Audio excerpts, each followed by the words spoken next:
Nikki. Hey, Selena. And hey, y'all, and welcome to this week's Extra Sugar. Today, we're going to talk about celebrity scandals. And if you're not new, well, you already know that we love a scandal. Back in season 5, episode 14, Nikki did one on music controversies that you should definitely check out. Hey, Thank you. If you have checked it out, Do it again. do it twice. Keep listening. Put it on repeat. Keep going. It'd be wonderful. This time, in terms of scandals, we were inspired by Designing Women, season 7, episode 13, Oh Dog, Poor Dog, where all the ladies, even the ones who didn't want to admit it, Julia, were wrapped by the celebrity scandal of the moment. That scandal is Squidgygate. Of course. None other than Oh, yeah, I guess I should have done. I don't even think I can say that. Squidgygate. Okay, thank you. I don't know. How does that sound? I'm like, My British accent is inconsistent at best. And at times it sounds very Australian. I think that makes sense because you're not British. British. So And I'm not an actor. And I have no talent. Thanks, Selena. my southern accent's pretty inconsistent Yeah, too. well. So what are you going to do? Bowl. Naked. Tull it. Tull it.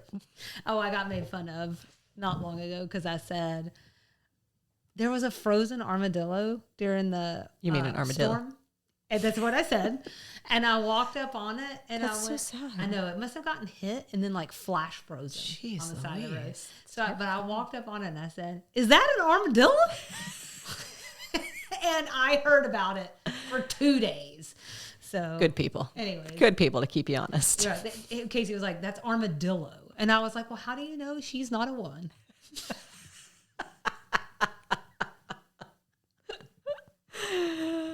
It was a fast Patriarchy. response. It was quick. That's what That's I'm saying. witty. Anyways, we're going to talk about it, not about armadillos. No but- armadillos. No, we're going to talk about Squidgygate. And then you and I are going to, we came to the table today to talk about our favorite celebrity scandals. So we're going to talk about a couple of those.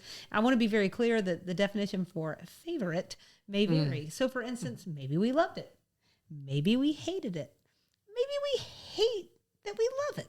Mm-hmm. That's it. Yeah, there's a lot of options here. I can answer. That's how I feel about all of these.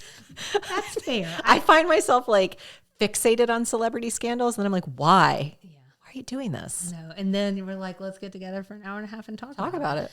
You will not hate the very last one that we're going to talk about Perfect. today. As usual. As usual. Do you think everybody just thinks I'm like pounding drinks and before I get started on these? I'm not. As usual, we want to approach this with as much respect as possible, except for right here at the beginning. Disrespect, and we're professional now. That's right. So, but these are real humans with real lives. And yet at the same time, we are also humans ourselves. So we crave drama just as much as the next piece of crap. I'm not proud. You know I'm what not saying? proud. I'm just a crappy person. I am really awful. Just gum on the bottom of your shoe. Well, let me ask you, Squidgygate, did you know about this? I think so. I didn't know that it was called Squidgygate. I think The Crown kind of tiptoed around some of this. I think you're going exactly where I was going. I don't think we actually get Squidgygate though, right? We get Tampon Gate. It's always a gate. You know what I'm saying? Some kind of gates. And what I remember, like, really also is like this random ham radio guy, and he intercepts these calls with the royal family and he sells them to the Sun or whatever. Right. So Squidgygate is among these calls. And this one is specifically between Princess Diana and James Gilby. He's a Lotus salesman and heir to a gin fortune. Wait, what? He sells lotuses and he's an heir to a Gin. Oh. I don't know why my tongue went out for that. That's how you drink gin with your tongue out. Anyways, Clearly not a drinker. isn't that like a strange combination though? Well, I just don't understand why he would need to sell lotuses. Like, why would you work? All we're trying to do is retire. All I want to do is not work. This guy is wealthy, and also maybe he And selling cars is just like, seems so hard. maybe he just loves a really short car. Maybe. They're like up to my rib. He might have just been passionate about the product. I guess that's true. It could be. It could Carry be. on. I myself love a Lotus. I've already been distracted. This is going to go great. It would 2.5 hours. Go ahead, turn the clock on. So anyways, this call in particular takes place on New Year's Eve of 1989. Let's just say their conversation was intimate. During that 23-minute phone call, Gilby called her darling 53 times and squidgy 14 times, hence Squidgygate. Right quick, let me ask you, you know what a squidgy is? No. It's a real word. Okay. So I looked this up. Not the same as a squeegee. I just assumed it was like a pet name, but then I was like, let me check myself. Squidgy. Because I was like, these are Brits. Yeah. They got a lot of words we don't know. Right. You know. So it's an adjective that describes something soft, wet, and easily squashed or changed shape when pressed. Think a marshmallow, a stress ball, fresh bread out of the oven, or a princess, perhaps. Oh, I don't like that. Yeah. I don't like that. Yeah. Stick with darling. He said that 42 times. I guess squidgy is kind of like squishy. It doesn't matter. Also don't want to be called squishy by my lover. This is like any food that is like on the food aisle in Kroger or something. Food that's on the food aisle in Food that's on Kroger. the food aisle, but it'll be like fats. And I'm like, I don't want that. It's like chunky butt. I'm an elder millennial with a very unhealthy relationship with food. I cannot have this branding. Sorry. Speaking of squidgies, my chair is squidgying all over this table. So squidgy is a real name. And it's a word other people use to describe people, like an affectionate term? You don't know that. Okay. Yeah, I don't know. So I don't know if that was just this Lotus salesperson's way about it or what. He seems smarmy. Right. So back to the scandal. I just needed you to know Please, that. let's I get just back needed there. you to know. So that I take my research very seriously. So that random guy who intercepted the call was Cyril Renan, a retired bank manager who accidentally heard the conversation a few days later on his ham radio. Then he recorded it and then he sold it. So he and his wife apparently used this as some sort of entertainment. That is, intercepting people's calls and listening to them. That sounds like something I would do if I knew the technology. Do you want me to read you what my next line was going to be? That sounds like something Nikki would do if she knew the technology. This is not normal behavior, right? But there was a little voice in the back of my head. Nikki's going to be Leave like, room for Nikki's crazy. I love this idea. But it also seems like super illegal. I don't think No. you can do that. So sometimes on baby monitors, you'll pick up other, especially in the old days, it's not quite the same anymore. It does make me it's happened to me a couple of times. It makes me deeply uncomfortable. Yeah, except for all the times you're listening to other people's conversations, naturally. Squidgy. Right. So It's an inconsistent accent. I think it's lovely. Very beautiful. Anyways, I think he read that he was very scared when he intercepted this call and it was someone from the royal family. So naturally, he went and sold it to the paper. I'm so afraid. Do you want to buy this from me? Scared. No, that's what I said. I was like, who is this guy? I need to buy a home in Greece to comfort myself. And so she was not going to luck out because this call was also intercepted by another person and recorded, this time by Jane Norgrove, a typist. Because that's, again, the first thing someone does when they hear a call is they're like, where's my recorder? Just tape it. Anyways. An enterprising individual. I read differing accounts of who published the tapes first. Some said it was The Sun, and I think that's how it happened on The Crown, but others said it was actually The Inquirer here in America. Either way, that story didn't break until August 1992, so that's almost 3 years after those tapes were sold. For what it's worth, the Designing Women episode premiered in January of 93. Also, like on Designing Women, the transcripts were available and you could call a phone line, pay a premium, and listen to the audio yourself. Today, you can pull it up on YouTube. What a magical time we live in. For free. Just for free. Oh, you don't have to pay for it anymore. To be clear, the fact that this exists tells you it is normal behavior for someone to record these tapes. That is normal if you know the technology because you know the world wants to hear it. I guess.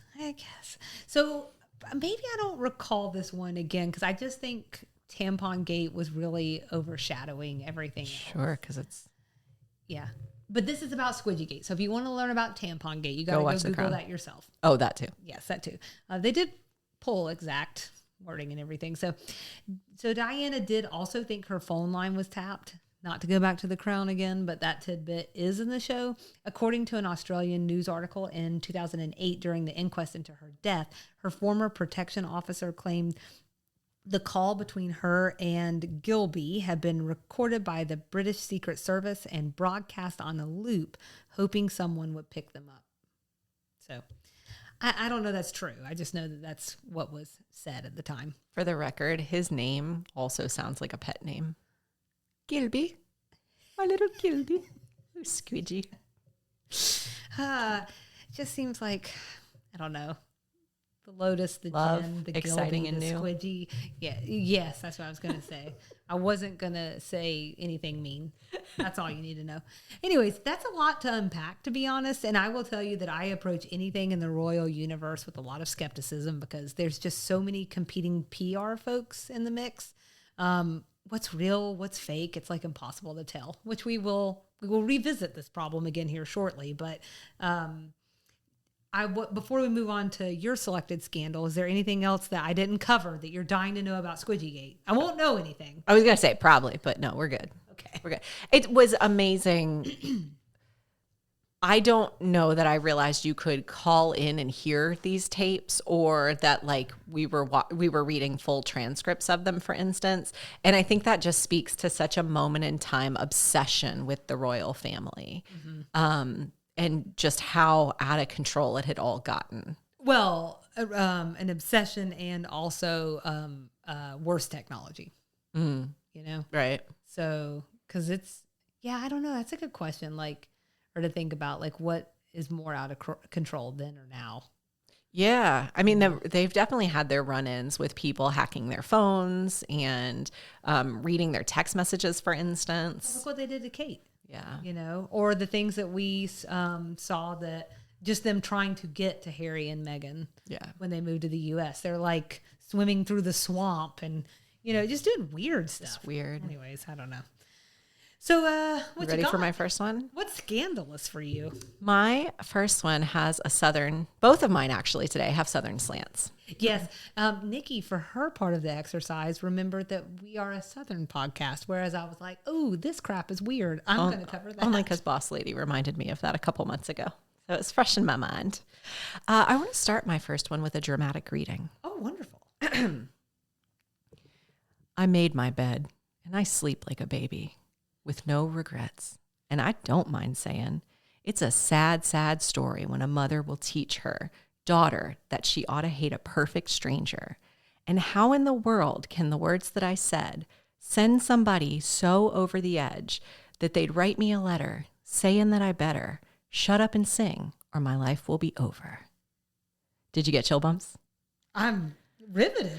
Every elder millennial country lover or country music adjacent lover probably just got chill bumps and strongly fought the urge to belt those words as I read them.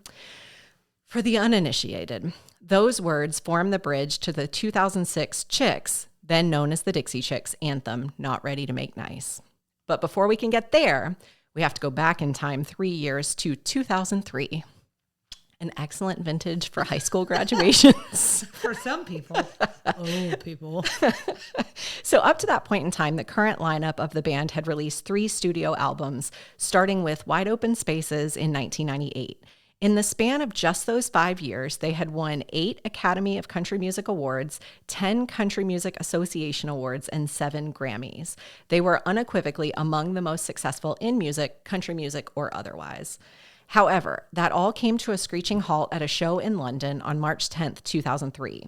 While performing, lead singer Natalie Maines shared that the band did not support the forthcoming invasion of Iraq and that the band was ashamed that President George W. Bush was from Texas. The Chicks are also from Texas, so Papa Selena. Texas is in the South because it's part of my segment. The backlash was swift and immense. They were blacklisted from thousands of country radio stations, and the band members received death threats. That should sound familiar from the lyrics that I just read. According to one article I found, Bill O'Reilly said on Fox News, "These are callow, foolish women who deserve to be slapped around." There's someone I don't miss. Maines received one death threat so credible that the FBI recommended that the band cancel a show in Dallas. In researching for this article, I actually found some comments from a recent Pamela Anderson interview where she said years ago she was confronted on a plane and threatened by a fellow passenger because he thought she was one of the Dixie Chicks. Oh. Mm-hmm.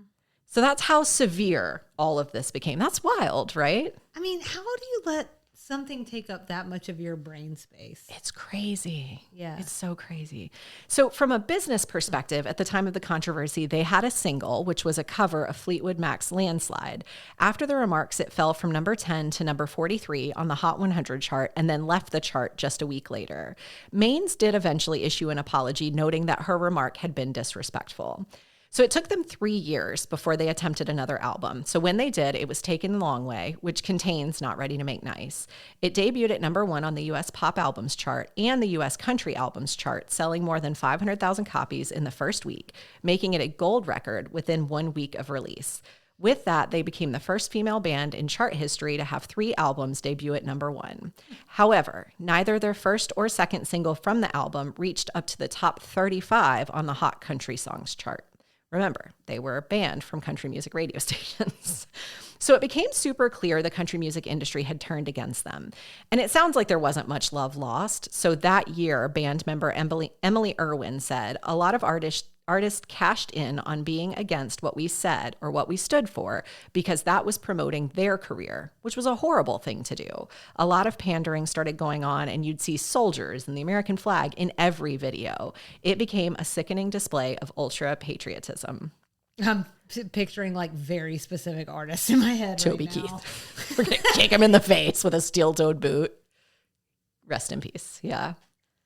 It's a very specific moment in time. That's not who I was picturing. So that same year, so this is all 2006, Natalie rescinded her 2003 apology, saying she felt Bush deserved no respect. They launched a tour that year, which was successful in a lot of places, notably Canada, because the Canadians love them some country music. I don't know if a lot of people know that. But Like tickets... the way Irish love Garth Brooks. Everybody loves Garth Brooks. But the Irish love him more than anyone. More than anyone. More than anyone. They know what they're up to. More than Trisha. Ireland. Trisha might not love him so much. Speaking of a scandal, have you been following that one? I haven't. Oh, that's another one. Sidebar. Another one for another day. But tickets for their Houston show, their hometown, never even went on sale because local radio stations refused to accept advertisements for the show. Taking the Long Way ended up being the 9th biggest selling album of the year. They won Grammys in all 5 categories in which they were nominated, and Maines interpreted the win as support for their advocacy of free speech. They also released a documentary that year about the incident called Dixie Chicks, Shut Up and Sing. A couple of major networks declined to run ads promoting the documentary because of policies against ads about, quote, public controversy. Notably, the film's sounds made up. Yeah. Notably, the film's distributor was the Weinstein Company, like Harvey. Oh, no. About the lack of support, Well. he said, it's a sad commentary about the level of fear in our society that a movie about a group of courageous entertainers who were blacklisted for exercising their right of free speech is now being itself blacklisted by corporate America. So because Harvey's name came into this, I did a smidge more digging because that didn't feel like the whole story, know your source. So it sounds like it wasn't the whole story. Like they were declined to run the ads at certain times because it wasn't consistent with their ad policy during those hours. So like maybe if it's peak family watching time, we don't run ads about political things, but off hours we might, or maybe on a Saturday or something. Where'd those rules go? Yeah. Let me tell you, during election season, I felt like it was happening all the time. I don't even like have commercials, and commercials were coming in. Lena, that's Yeah, we what just people don't- have been trying to tell We you. just don't care anymore. The old days were the good old days. They've said this over and over again. Maybe you'll believe it. Make commercials great again. I did not say that. Did not say that. Not me. At any rate, after all this, they went on hiatus for 14 years. They didn't release another album until 2020's Gaslighter. But the Chicks have spoken a lot over the years about the controversy, and they've certainly not shied away from cultural and political commentary. So for instance, in 2020, after reading an article that framed the Confederate flag as, quote, the Dixie swastika, they finally made good on something they'd wanted to do for years, which is drop Dixie from their name. Originally pulling inspiration from the 1973 Little Feat song Dixie Chicken. In 2020, they were inspired by the George Floyd protests and the Black Lives Matter movement, saying, it definitely lit a fire in us to be on the right side of history. And then the after effects of the Bush controversy have reverberated throughout the country music industry, if not like the music industry at large. So I found an article that interviewed Leslie Fram. Do you know that name? That sounds so familiar. A.T. Ellians will know her from 99X back in the day. I think she might actually be on it now. Yeah, she's back. But she had a stint as senior vice president for music and talent at Country Music Television. When she was interviewed about the Chicks, she said, "This incident nearly ended the Chicks' career, and the aftermath had a major effect not only on them, but many other artists. The term Dixie Chicked became a real thing, and artists, especially female artists, didn't want to make their opinions known due to the fear of being ostracized by conservative fans or radio." So y'all know I'm bringing it back to Taylor Swift. Okay, well, you already used the term Swift, and don't think I didn't know what you were up to. Go on. All roads lead to T Swift. So her 2020 documentary, Miss Americana, shows her negotiating with her management and business colleagues, notably including her father, to speak out in the 2018 midterm election. Ultimately, she did. She told Variety, quote, "I see how one comment ended such a powerful reign, and it terrified me. These days with social media, people can be so mad about something one day and then forget what they were mad about a couple weeks later. That's fake outrage. But what happened to the Dixie Chicks was real outrage. I registered it, that you're always one comment away from being able to make music."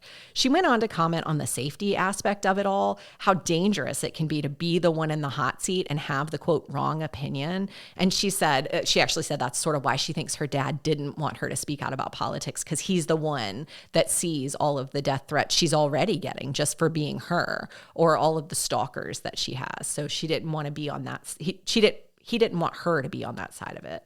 And then I wanted to make a point about cancel culture, because I think the Chicks experience was really like a 1.0 version of that. It was like less internet and more guerrilla warfare. Like, it's not people just tweeting you. It's like actual death threats or walking up to someone on a plane and threatening to like take them down. The refusal to play music Also and buy tickets. Plane, it's what a weird place. Is no one learning the lessons? No one is learning the lessons, Selena. Well, I guess that's obvious. Just so I think for me, revisiting this whole controversy reminded me of, one, the disappointment I sometimes feel in the country music industry. So as we speak, Carrie Underwood is under fire because she's going to sing at the inauguration. So she's sort of the opposite of the Chicks, where it's, she's going to sing essentially in support of Donald Trump, right? Because of the inauguration. So progressive fans are mad at her for doing that. And on her side, she says, like, well, this is a historic event. This is part of being an American, and this was an amazing opportunity for me. So I think it's happening right now. The country music industry certainly is not turning against her because she's falling on the side that feels comfortable for them. But I think in general, it just reminds me of this disappointment I feel in the industry. I think there's a lot of pandering that happens in that world. And I think we've talked about that here before. I'm not like giving away any state secrets. Like, you could see it happen in music videos, in lyrics, and it is straight up pandering. Yeah. And I think it was interesting hearing Emily really put a name to that and really call it out for what it was, especially like in the early aughts, because it was everywhere. But I think country music is really special, and there's so much amazing storytelling to it and real lifeness to it. And when you make it a political discussion, and that if you don't fall on this side of it, you're not part of our world, I think you miss out on that beautiful storytelling. And that just reminded me that, like, oh my God, it's so hard to support that industry because it is so political. Either way, it's too political to just let it be music. Let's just be inclusive, people. You know what I mean? Yeah. And then, of course, it always just leaves me with questions like, would it have been the same for a group of men? If they had not been female, would they have experienced the same thing? Oh, well, I can answer that. You didn't have to be rhetorical. Rhetorical questions. The answer is no. Would it have been the same today when controversy is a dime a dozen? The Carrie Underwood thing, the extent of that is some fans writing on her Instagram post to say, like, how could you do this? It's also a different side of the argument, but where does free speech fit into all of this? And why is it that some people's preferences for their celebrities to be apolitical, unless their beliefs coincide, and then it's okay? Because I think I'm caught up in one. It's like all country music acts at the inauguration, right? I don't know. I'm pretty sure it is. Probably. And I'm just like trying to imagine Donald Trump listening to country music. Oh, that's where you got stuck. I'm sorry. And patriarchy. So I can be stuck a few places at once. I'm so sorry. I was just like sitting here. I'm like, there's no way he listens to country music, right? I sure hope so. I'm not even trying to get political. I'm just like looking at him. Sure hope I'm so. hearing him. And I'm like, is he like windows down in his town car, like rascal flatting it around town? You know? Life is a highway. Let's hope It's so. bowls of blood, it's dust and mud. I think I got all those words wrong, but you know what I'm talking about. It's the Spurs and I'll let it go. You know what I mean? I do know that song. So that's the Sorry. chicks. That was wonderful. Like, it's sad. I don't know. And I almost want to answer your rhetorical question too, because like, I don't know. I think that outrage culture is so much worse now. Maybe it does just get dusted away pretty quickly, but I think it would have been pretty visceral today too. I think it has been for certain celebrities. Maybe I'm wrong, and maybe I just don't understand Carrie Underwood, but I also feel like the chicks were bigger than Carrie Underwood back in the day. It's really hard for me to say that because Carrie Underwood she has tons of singles. She is always on the radio with something new. I do think the chicks had a little bit more crossover appeal. They were everywhere. I was listening to Sin Wagon this morning. Well, here you go. Perfect. Go fly away. Sin Wagon. Anyways. Gaslighter, the 2020 album is really good. It's about Natalie's husband cheating on her. So it's angry too, which I love. Yeah. Yeah. She seems like she does angry really well. She does. Which I love in a woman. I do too. Nothing worse than a mad woman. There's nothing worse. God help you. God help you. Okay, so for my part, I picked something old and something new, something serious and something funny. Something blue. Yeah, I'm going to have to make that fit now. But what I'll end on today at the very end is something funny. I just want people to know we're not going to leave you, like, because some of these are a little upsetting, I think. But I'm going to start with the more upsetting one today. And that is something new and serious selection. Was a hard choice at first because honestly, we're just at the beginning of the year. So I just tried to look at the most recent that I could. So I looked at 2024. There's a lot of stuff that happened in 2024. That's what I'm saying about today. There's just celebrity controversy is a dime a dozen. It's always out there. There were a couple of like really big things I had not heard of at all. And I consider myself sadly very plugged into pop culture. But Diddy, of course, springs to mind absolutely first. But like, that's too sad. There was like J-Lo and Ben Affleck divorce. For some people, it's too sad. That for some people, it's too sad. And then there's the Drake versus Kendrick Lamar beef. But I don't know. It's too dramatic. It's high drama. But I decided to go with one that we talked about in our last catch-up extra sugar. And that would have been in season 6. That was episode 1. So if you didn't hear that, you can go back and hear what happened 6 months ago. It's important. It's the first chapter to what's happening now. So here's the thing. I am talking about Blake Lively and Justin Baldoni and that whole saga. I'm going to do the quickest of recaps because in case you're not tuned in to what's going on, which to me would be, I don't know how, but let's just say you're not, okay? What we talked about then was all happening around the premiere of their movie, It Ends With Us. This would have been back in late summer, and the stories swirling then were in a quite different place. So there was all this weirdness around the way the marketing was done, blowback over it, and its lack of sensitivity around domestic violence, how inappropriate its eventizing came off to audiences because Deadpool had also come out around the same time. And then there's the Blake Lively of it all. She really got the most blowback. The internet had just dogpiled on her in a way that I hadn't really seen. Well, since the last time we decided to tear a woman limb from limb. Taylor Swift, public pre-Reputation. She has gotten more than one turn on that chopping block. I'm not here to rehash all of that. What I wanted to talk about is everything that's happened since December. So I pulled a timeline from Forbes just so we can get on the same page. Let's do it, because I told you earlier, I'm so confused about what's happening. Okay, so buckle up. Buckle up, that's right. And then also just stop me if you want to discuss any of those. Stop. I'm just kidding. Just Hammer testing. time. Oh. Just testing. So on December 20th, Lively filed a complaint claiming Baldoni invaded her privacy by, quote, entering her makeup trailer uninvited while she was undressed, pressured her to lose weight 4 months after giving birth, and coordinated a PR campaign with a crisis firm designed to destroy Ms. Lively's reputation. Mm-hmm. So this isn't in the timeline, but for context and color, there was some pretty damaging text messages that were leaked between Baldoni, his publicist, whose name is Jennifer Abel, and his crisis PR manager, Melissa Nathan. So real quick on Nathan. Her firm's majority stakeholder is a company run by entertainment industry executive Scooter Braun.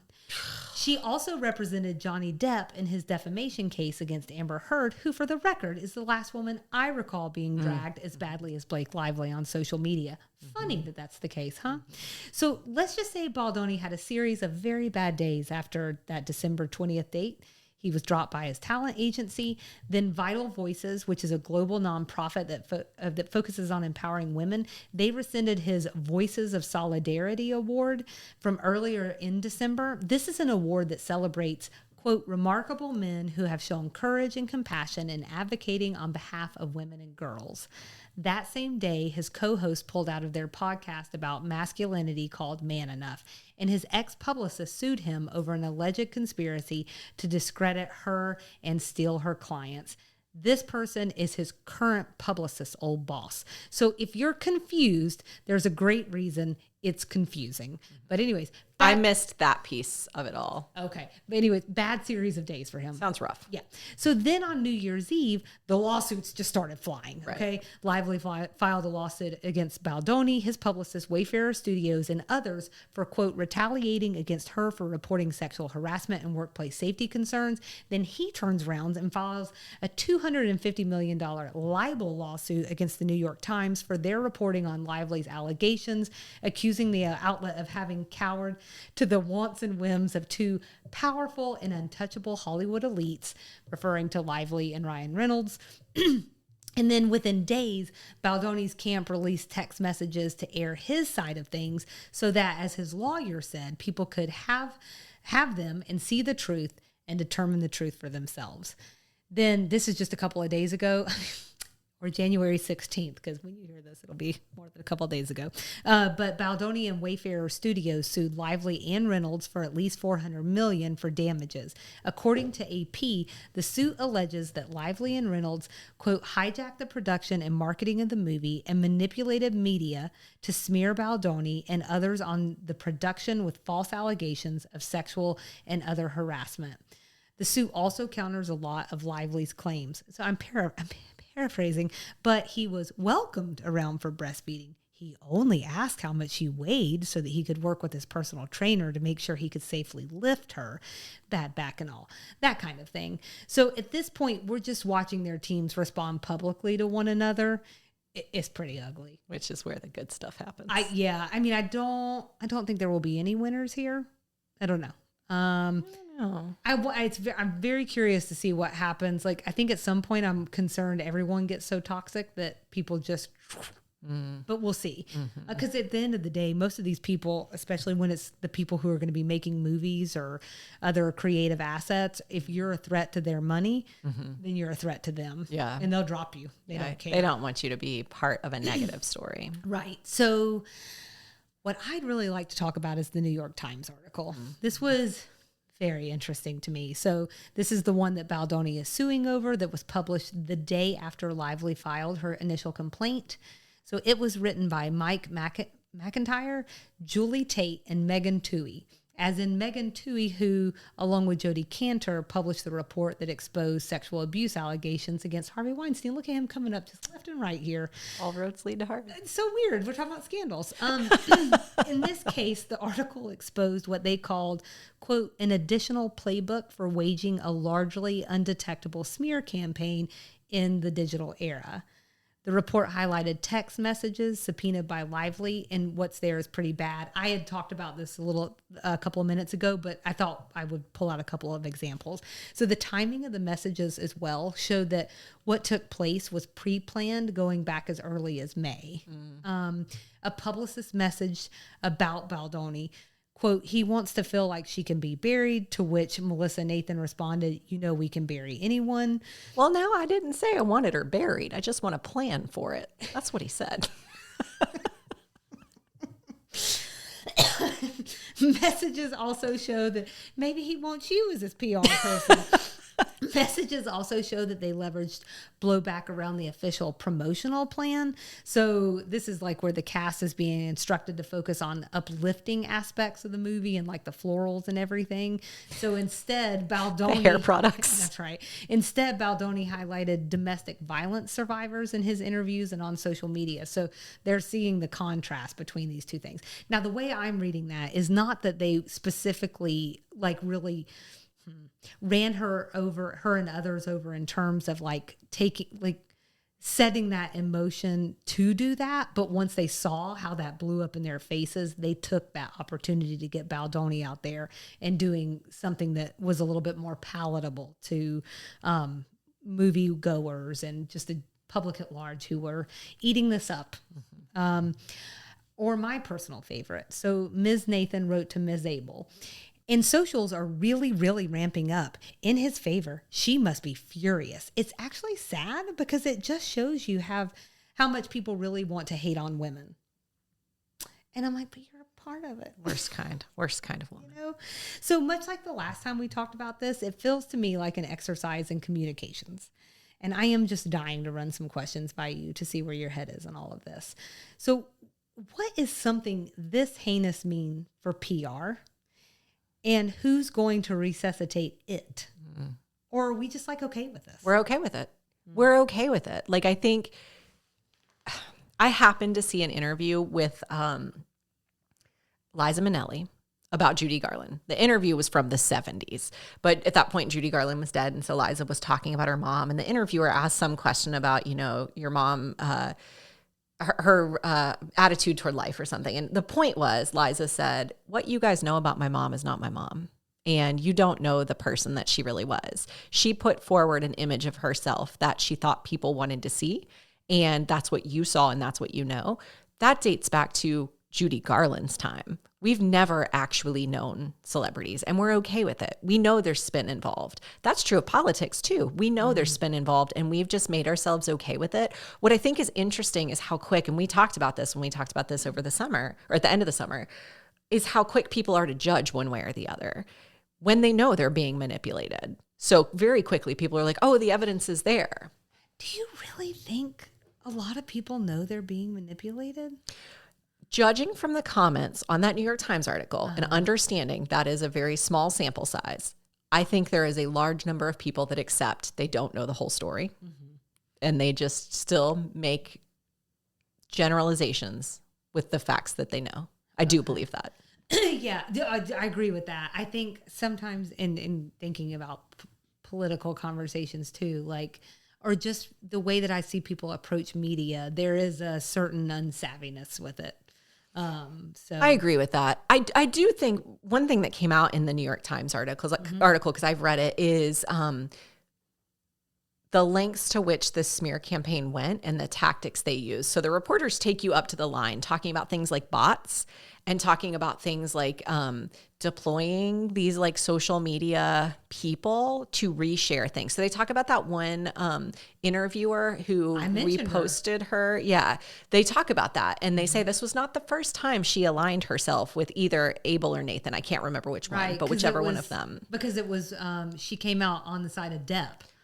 Yes, exactly. Exactly. And in this instance, she portrayed Blake in a really bad light. Now, the flip of that is someone can't invent you saying something or can't invent your affect or your attitude in an interview. That's right. Like they can't make that up. And it wasn't a great interview. It was not a great interview. Now, what could have happened is it could have gone off into the ether and no one would have known. But because he had this high-powered team that was doing this very creepy internet sleuthing that I don't think a lot of people know how, because I didn't realize like that. I wouldn't have been able to articulate that happens. I could make guesses that they call certain people. It's just like old school newspapers. You call people and plant stories sometimes. That happens. I expect that. But yeah, I think that the lengths to which this happens, I don't think people realize. But I definitely think people, generally speaking, know they're not getting the whole story. I just don't think they care. Well, and they probably just go ahead and I have to watch this in myself. I'm like, oh, you're screwing with a woman. Of course, I believe this side, and reinforcing, you sort of gravitate towards the things that reinforce your beliefs. That's human nature. I will just go ahead and say too, that this really, it brings me back to Squidgygate.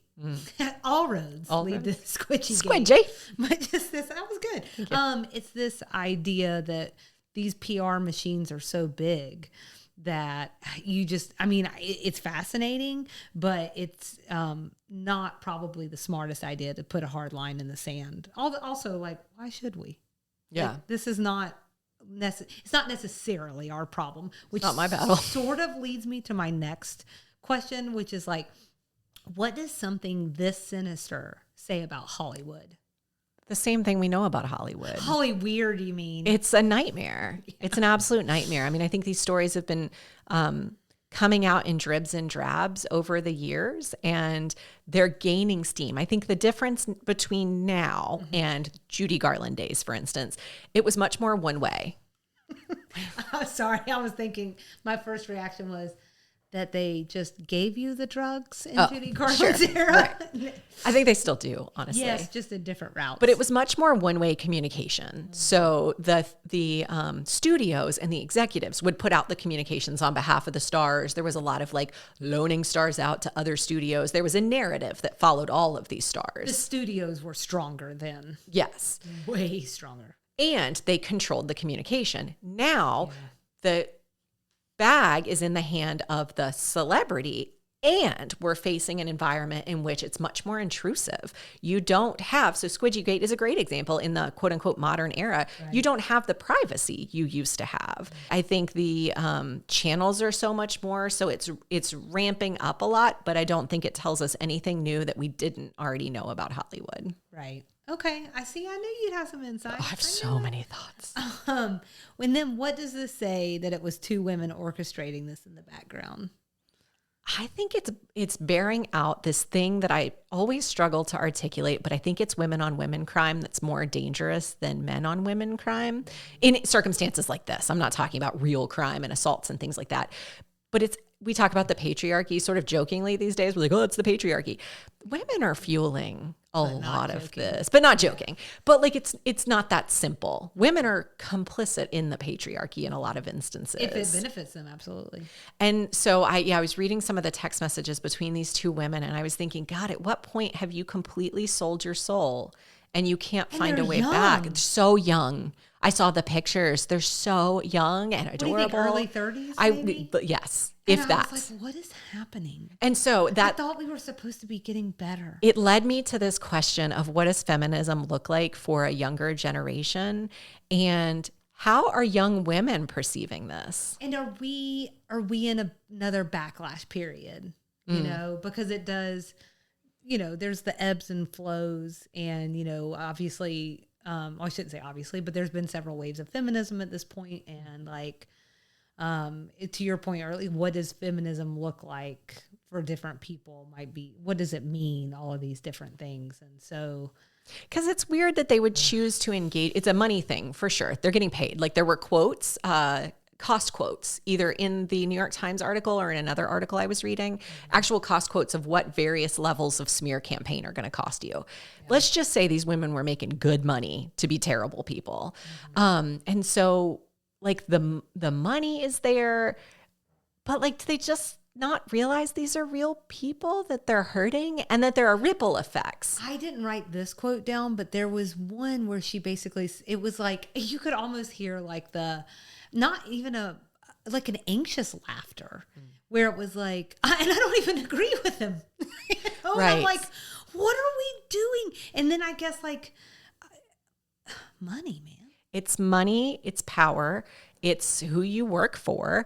It is this perception that everyone's doing it, so let's just do it better. And I think my thesis on this Blake Lively, Justin Baldoni thing is it's a battle of the PR. I'm not sure, like you said earlier, there are definitely no winners in this, but I also don't think there's anyone that's flat out wrong or flat out right. I think there are shades of wrong in all of it, and it's just who played the game the best. Yeah. I don't know. It's really nuts. How we supposed to believe anything? You're not. Okay. And not to diminish the importance of this, the sexual harassment allegations alone are awful and tell me not nearly enough has changed since Me Too. Thoughts? I'm super curious about, and curious in a, I don't care if I never know the answers because it's not really my thing to know. Mm-hmm. But since it's out there, since we're talking about it, I want to understand this sexual harassment piece a little bit more, because one side of the story is she was breastfeeding and said, just come on in, I'm breastfeeding, it's fine, let's just talk about it. Okay, that's one side of the story. The other side of the story is either that made them being Justin Baldoni and this business partner that he had in Wayfarer feel comfortable to just barge in anytime they wanted, and that put her in an uncomfortable situation, or that happened one time. She was that he did that. He wasn't supposed to do it. She was uncomfortable with it, and so they entered this negotiation where this became that list of 17 requirements that she had, like any HR complaint. It was managed, done and dusted. They put everything in place to safeguard her, and then we moved forward.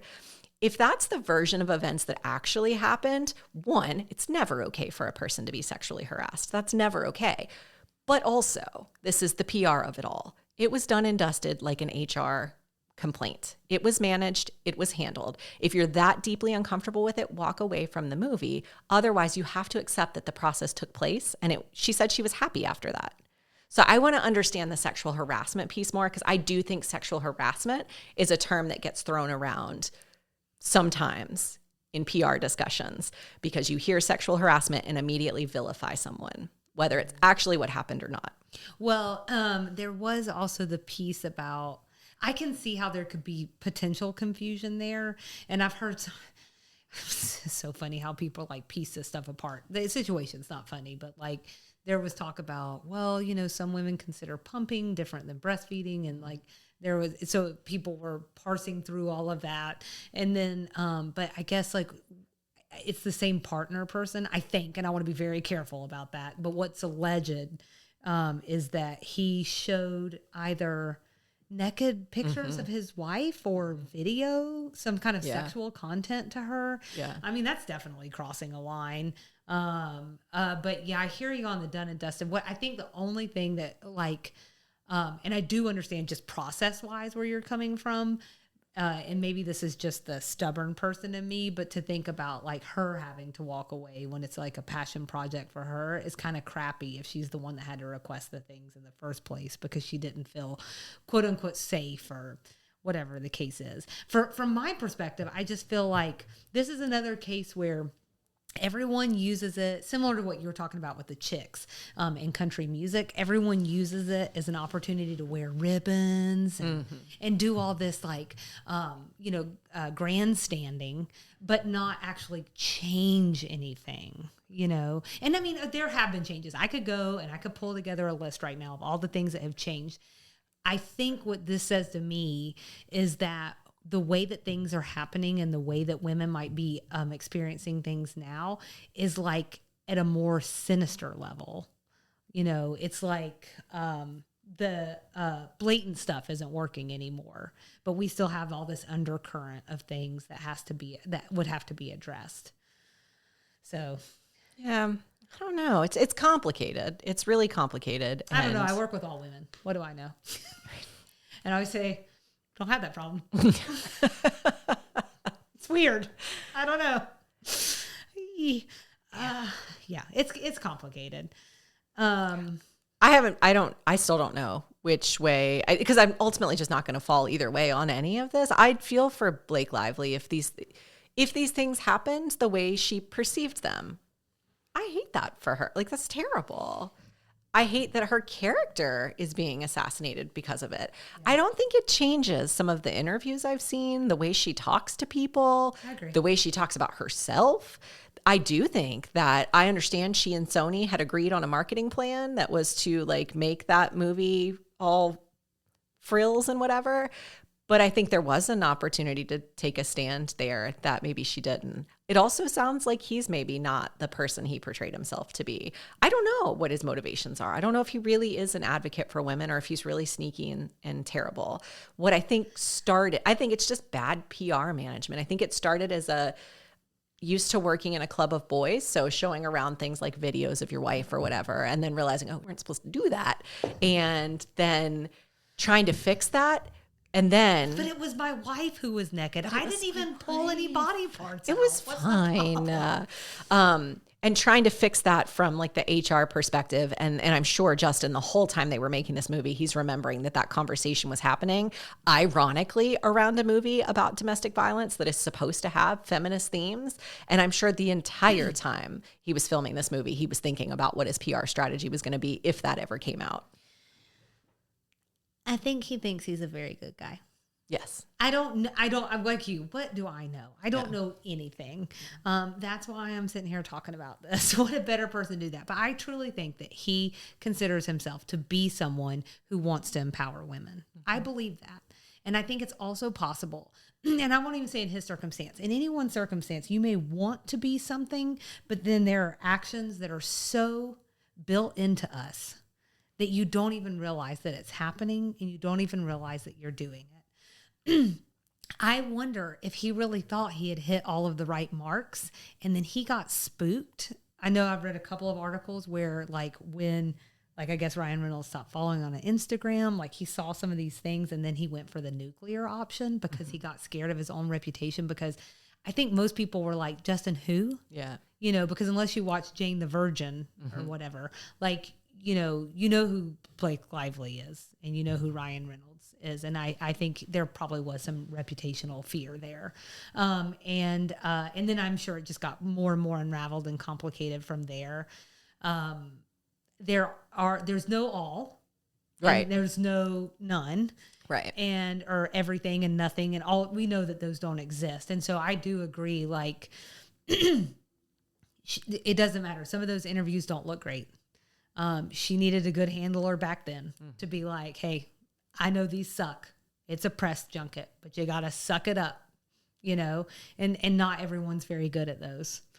Some people are great at them, but most people. Justin Baldoni did fine. He really cares. He just like knocked it out of the park. I think it's unfortunate to have these really nuanced conversations built on the ego of celebrity, because by default, celebrities want to be liked.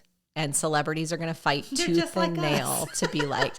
Except the stakes are so much higher for them. Yeah, no stakes over here. Their entire livelihood is built on how people perceive them. True. And so you are going to have these people fight tooth and nail, and that's going to lead to really sketchy PR, marketing, legal discussions. His entire response to his lawsuit, reads to me like, oh no, that's not what happened. No. She says I sexually harassed her. No, it was one video. Like, it reads like... Right. I love breastfeeding. I wish I had taken some notes from reading some of the main parts of his response, because they were very much like the one about being locked down in the basement of some theater while she and her friends were allowed to walk the red carpet. I was like, what does that even matter? What does that even? I don't understand what point you're making. Mm-hmm. So that I feel bad for all of them, honestly. It's not bad enough to really care, but it's only 35 minutes worth. That's it. Plus chicks time. That's true. Well, we're at 54 minutes, so that counted the chicks time. But what does this mean for other things? And this is rhetorical. You don't necessarily have to answer this, but presidential elections and tactics that they're using to access the most powerful position on earth. I mean, I think just as a consumer, we know this stuff, though. Oh, for sure, we know it. But like for some reason, it like brought it back up for me again. And I was like, oh my God. I mean, like, what are we even doing? What are we doing? I mean, we know this stuff's happening. I think that this is leading to that conversation about being a good media consumer. But I think the court of public opinion is as old as time. I think it predates justice, like a formal justice system. People would come to their own conclusions. Yeah, we would have just sent them out with some weapons and let them kill each other. We would have had one accusation of a witch and we would have hung her. Like, these are... Or put stones on her ankles and whichever. thrown her in the lake. Honestly, the court of public opinion has always been a thing. We're just becoming more advanced in the way we negotiate it and navigate it. Don't worry. If Blake Lively drowns, we'll know she's innocent. That's all you need to know. And that's what it feels like to be a woman. Okay, so I think we've churned all the juice out of that. What do you have next for us in scandals? My next one was Paula Deen. I want to talk about Paula Deen, something easy and Latin breezy. So I do think this one's going to be briefer than my chicks, and certainly briefer than all my thoughts on the Justin Baldoni and Blake Lively thing that I claim not to care about at all. I don't even care. Let's talk about it. I just have so many opinions. So I wanted to bring up that one time people accused... It's like also all women. Don't worry, guys. I'm going to bring in a man here at the end. People accuse Paula Deen, the nation's resident butter-loving, home-cooking Food Network darling, of using racial slurs. So for those who aren't familiar, Paula was born in Albany, Georgia. That's how we say it, Albany. In the early 90s, after her marriage dissolved, Paula found herself as a single mom in Savannah, Georgia. She needed cash and she needed it fast. So she fell back on what she knew and loved, which was cooking. She opened a restaurant in the Best Western in Savannah before opening Lady & Sons, a standalone restaurant, in 1996. By 2002, she had fallen into favor with Food Network and awarded her signature cooking show, Paula's Home Cooking. Over time, she would earn, I can't say her name without saying Paula, because that's how she says it. And it's in the back of my brain.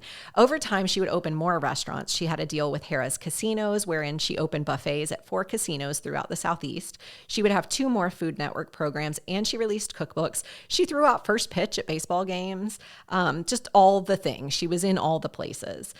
But Paula's party came to a close on June 21st, 2013, when Food Network announced they would not renew her contract. They did so because that same month, Paula was sued by Lisa Jackson for racial and sexual discrimination. Jackson alleged Deen made derogatory remarks about African Americans. Ultimately, the racial part of the suit was dropped since the judge ruled that Jackson, who was white, wasn't in a position to sue over what she claimed was poor treatment of Black employees. I think there's stuff to parse apart there, but I'm not going to do that today, but just let that wash over you. Okay. Somehow that feels unjust. I can't put my finger on it. Got it. However, the sexual discrimination claims stood, and just a few weeks later, the trial abruptly ended. It's never been publicly confirmed, but it seems like they reached some sort of settlement agreement. But it was Paula's own deposition at the trial that got folks a-talking. So when she was interviewed, she acknowledged that, of course, she had used the N-word at times. She gave a very specific example of a time she spoke with her husband about an attempted bank robbery in which she was a victim. She used the word to describe the suspect because, in her words, quote, "I didn't feel real favorable toward him." When asked if she had used the word since then, she said, "I'm sure I have, but it's been a very long time. Maybe in repeating something that was said to me, probably a conversation between Blacks. I don't know. But that's just not a word that we use as time has gone on. Things have changed since the 60s in the South." So her Wikipedia page notes that in this period of time, she lost contracts with Food Network, Smithfield Foods, Walmart, Target, QVC, Caesars Entertainment, JCPenney, Sears and Kmart, and her book publisher. Despite all of that, several came to Paula's, not defense, but maybe side a little bit. So, for example, the patron saint of the South, former U.S. President Jimmy Carter, rest in peace, urged that Deen be forgiven, stating, "I think she's been punished, perhaps overly severely, for her honesty in admitting it and for the use of the word in the distant past. She's apologized profusely." Michael Twitty, a writer, culinary historian, and educator who, by the way, is Black, Jewish, and gay, wrote a really powerful open letter to Paula, which I'll link to in our show notes. He argued in the piece that everyone is a little racist, so hearing that she used the N-word wasn't a surprise to him. He didn't clutch his pearls. He didn't turn away, but it added fuel to his bigger concern about Paula, the appropriation and overlooking of Black culinary history. He wrote 2 things that I thought were really powerful. "If I want to be furious about something racial, well, America, get real. We've had a good 12 years of really, really rich material that the national media has set aside to talk about Paula Deen. No, the bigger issue, as he writes, is this. I want you to understand that I'm probably more angry about the cloud of smoke this fiasco has created for other issues surrounding race and Southern food. To be real, you using the N-word a few times in the past does nothing to destroy my world.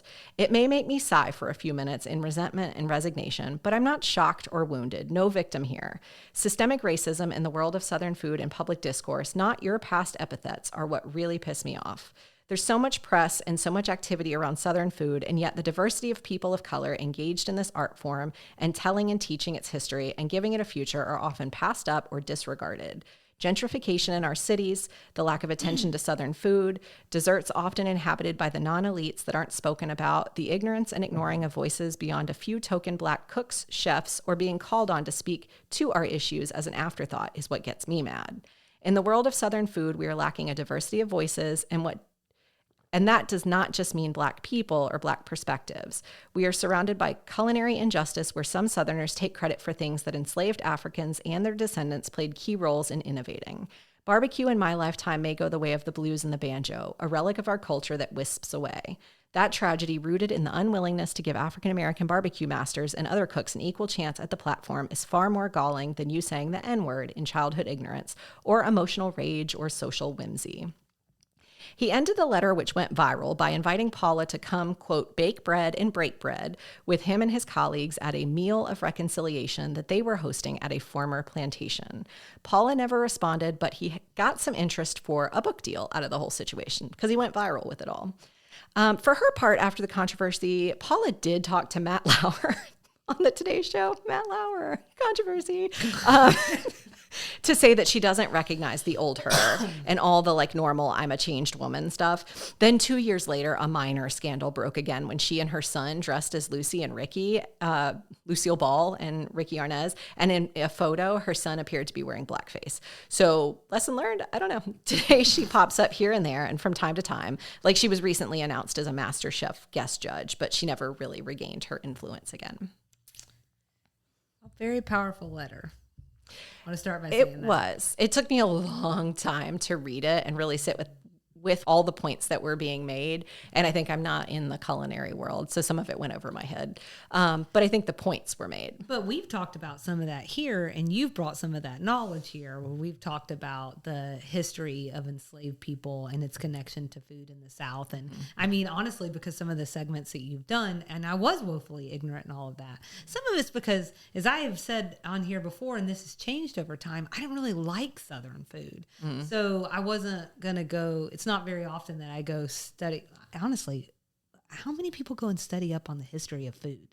Not a lot of people. That's right. But not a lot of people do. Yeah. But you know, I think I'd like to go spend some time with that letter. And I think it was a really silly move for her to not take him up on that offer. That would feel, talking about PR, that feels like it would have been the easy move. Smart PR move, but also like just sounds like a good time. This is someone who, and I think that's what, it's always this gaslighting stuff. Like look over here and he's like raising all these actually. Right.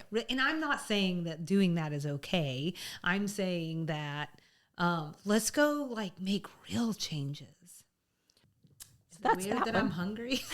So that's that one.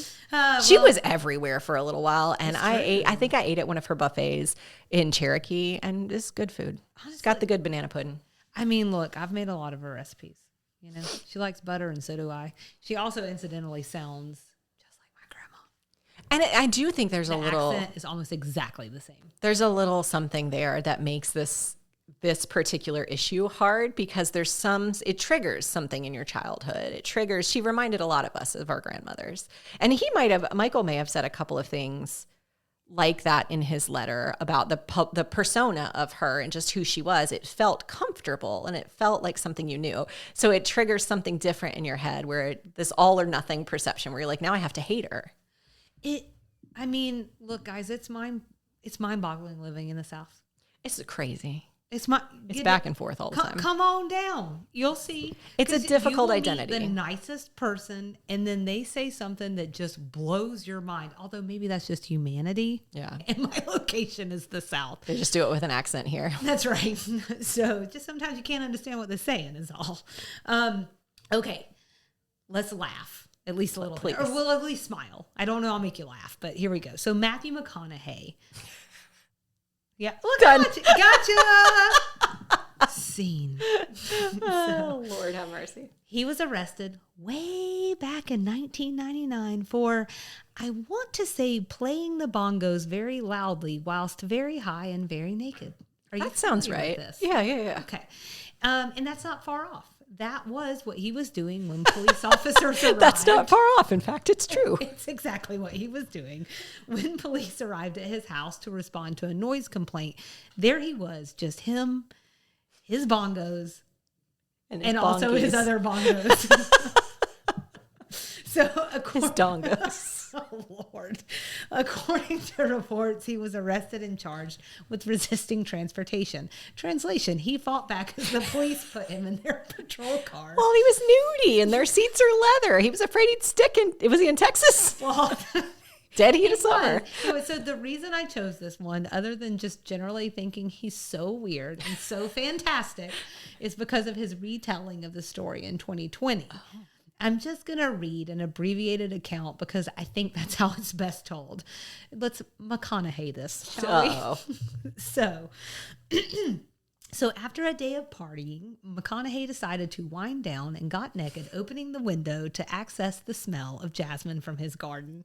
He began smoking weed and put on the beautiful African melodic beats of Henry Daikong, playing along with music on bongo drums. Sorry, guys, I'm not familiar with Henry, so if I didn't get his last name correct, I really apologize.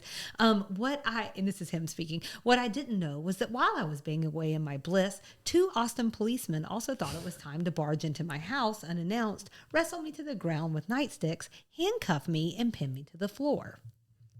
Picture. Sorry, it's a magazine article. Pictures of him? Yeah, not that night. Oh, okay. Calm down. He said one officer tried to wrap a blanket around his waist, but he resisted, saying, "I'm not putting blank on. My naked ass is proof I was minding my own business." He then decided, as he was let out, still naked and reluctant to submit to the inevitability of my predicament, to do a bit of parkour by running up a wall and backflip over one of the cops. See, my thinking was that in mid-flight, while upside down in the air, I would assume a pike position and then slide my cuffed wrists under my butt and up over my legs, and then stick the landing with my fettered hands in front of me. McConaughey said he believed that by, quote, pulling off such an extraordinary Houdini-like stunt, the officers would be so impressed they would abrogate the arrest and set me free. The stunt, predictably, did not come to fruition, and McConaughey was brought in. He declined something to cover up his body twice, saying it was proof of his innocence, but finally relented and put on pants when a 6'6" jailbird built like a brick shithouse said, "Trust me, you do want to put these on." The charges ended up being quickly dropped, except for a $50 fine McConaughey had to pay for the noise. He decided to exit out the front door to waiting reporters rather than sneak out, telling them, "I don't want to rent a place there, but it was a nice stay for a night." I think I read somewhere that one of the police officers was later fired. Not for that, but for something else. Something different. Yeah, so I think one of them got real "Oh, Mr. Hollywood," and all of this when they came into his house. Yeah. And so he just freaked out on them. I'm trying so hard to remember what movie or TV show it is.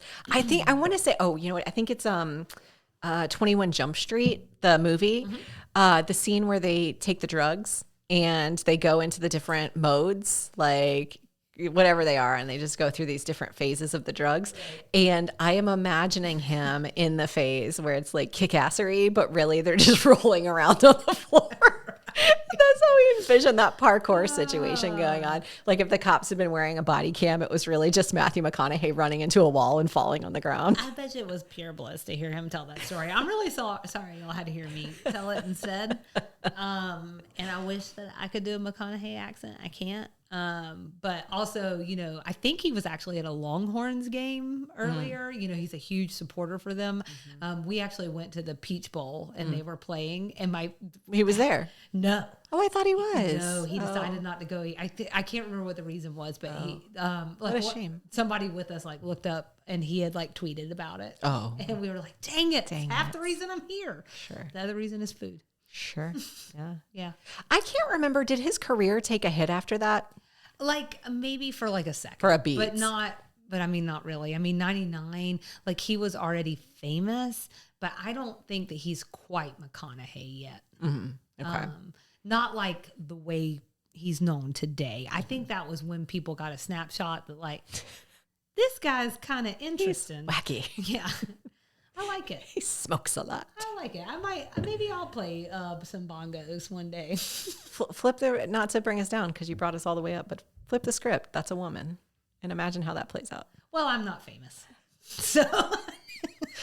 No, I just mean imagine a woman doing that. Oh, I gotcha. I was like, I think I'm safe. Yeah, no. Imagine a woman doing that and what that would do for her. Probably not the same. I don't know. She tries the parkour. But he's a unique guy. He's just always been a little bit unique. I do love him. I can't help myself. It's hard not. You can't. All right. He brings the people together. He's like Dolly Parton. Well, it's because he does bongos with his bong and his ding dong. It's just what do you don't like about that? I just love that he was like, I just opened the windows to smell the jasmine. I'm like, sure. And it's true. I think that's the worst part. Yes. Well, I think that's what makes it endearing is that he means it. He's not BSing around. And the funny thing is when you're reading that, you can tell how smart he is just because of some of the words that he uses are they're really you had to look some of them up. SAT-ish. No, I understood it through context clues, and I'm lazy. So. Georgia Public Schools. Woo! But I know my Civil War history. This is true. Some version of it. Something. What do you mean? The War of Northern Aggression? Well, the good news is I didn't fall for that. So there you go. Okay, so celebrities. Easy breezy. They're just like us. They're God help us all. You know the drill. DM us, message us, or find us all over the socials and be nice there because we're not playing anymore. And that's this week's Extra Sugar.